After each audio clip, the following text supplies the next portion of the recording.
નમસ્કાર ખેડૂત મિત્રો, ખેડૂત સેવા ભાવતાલ ચેનલમાં આપનું સ્વાગત છે। હું છું તમારો દોસ્ત। ખેડૂત ભાઈઓ, અત્યારે કાળઝાળ ગરમીની વચ્ચે હવામાન વિભાગ અને અંબાલાલ પટેલ દ્વારા માવઠાની મોટી આગાહી કરવામાં આવી છે। ગુજરાતના કયા વિસ્તારોમાં વરસાદ પડી શકે છે તેની સંપૂર્ણ માહિતી આ વિડીયોમાં જાણીશું। મિત્રો, ઉત્તર ભારત ઉપર એક નવું વેસ્ટર્ન ડિસ્ટર્બન્સ સક્રિય થયું છે, જેની સીધી અસર અત્યારે ગુજરાતના વાતાવરણ પર જોવા મળી રહી છે। ખાસ કરીને 18 માર્ચથી 19 માર્ચ દરમિયાન રાજ્યના અનેક ભાગોમાં વાદળછાયું વાતાવરણ રહેશે અને અમુક જગ્યાએ ગાજવીજ સાથે કમોસમી વરસાદ એટલે કે માવઠું પડવાની પૂરેપૂરી શક્યતા છે। હવામાન નિષ્ણાતોના જણાવ્યા મુજબ સૌરાષ્ટ્રમાં રાજકોટ, અમરેલી, જૂનાગઢ અને જામનગર જિલ્લાના અમુક તાલુકાઓમાં પવન સાથે છાંટા પડી શકે છે।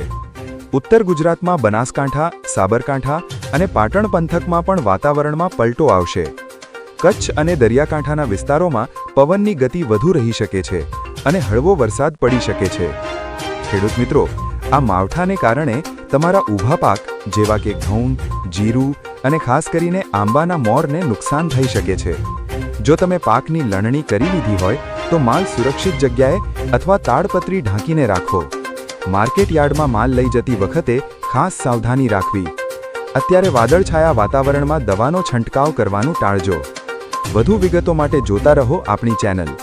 ખેડૂત ભાઈઓ, આ માહિતી બીજા મિત્રો સુધી પહોંચાડવા વિડીયોને શેર કરજો, લાઇક કરજો અને દરરોજના તાજા સમાચાર માટે આપણી ચેનલને સબસ્ક્રાઇબ જરૂર કરજો। આભાર।